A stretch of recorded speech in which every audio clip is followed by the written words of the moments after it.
चला आपण घरच्या घरी लायलॉन साबुदाणा कसा बनवायचा ते बघूया। मी इथे 1 कप साबुदाणा घेतला आहे। तो आपण रात्रभर भिजत टाकला आहे। रात्रभर भिजत टाकल्यामुळे छान फुलला आहे। हा साबुदाणा आपण आता छान शिजवून घेऊया। गॅसवर पाणी गरम करायला ठेवून घेऊ। त्याच्यामध्ये आपण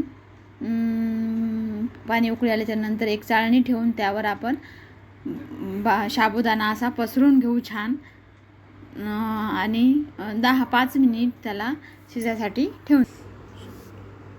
आता इथे आपले 5 मिनिट झाले आहे। साबुदाणा छान शिजून झाला आहे आणि साबुदाणा शिजल्यानंतर असा काचासारखा दिसतो आहे। आणि आपण आता इथे भांड्यामध्ये थंड पाणी घेऊ। साबुदाणा छान पसरून घेऊ। असा सुटा सुटा मोकळा मोकळा करून आपण 5 मिनिट त्याला आपण थंड पाण्यातच ठेवून देऊ। थंड पाण्यात टाकल्याने साबुदाणा मोकळा। याला उन्हाला छान वाळवून घेऊ। एक प्लास्टिक घेतला आहे मी ना। प्लास्टिकवर आपण थोडंसं तेल लावून त्याच्यावर आपण त्याला साबुदाण्याला छान पसरवून घेऊ। सुटे सुटे टाकून आपण असं मोकळं मोकळं टाकून छान आपण असं पसरवून घेऊ।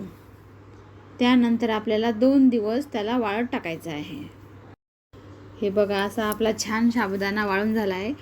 वाळवासाठी आपल्याला 2 दिवस लागले आहे। छान कडकडीत उन्हात मी आता आपण याला तळून घेऊ। साबुदाण्याला लायलॉन साबुदाणा तयार झाला आहे आपला। आता तळून घेऊ। तेल तळण्यासाठी आपण एका गॅसवर कढईत तेल ठेवलं आहे।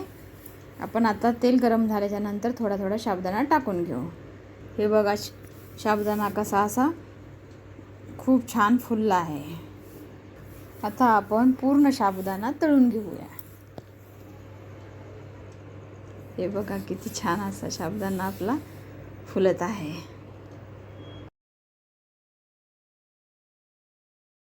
हे बघा किती छान साबुदाणा। आता आपण याच्यामध्ये शेंगदाणे पण तळून घेऊया। का शेंगदाणे आपले तळून झाले आहे, काढून घेऊ।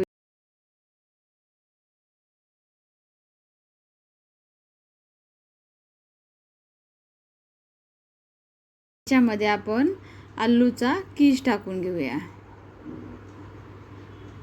छान तळून घेऊया। हे बघा मी काढून घेतला आहे। छान झाला आहे। कीस आणि शेंगदाणे पण तळून घेतले आहे। आता आपण याच्यामध्ये मसाले घालून घेऊया। बघा कसा असा एकदम असा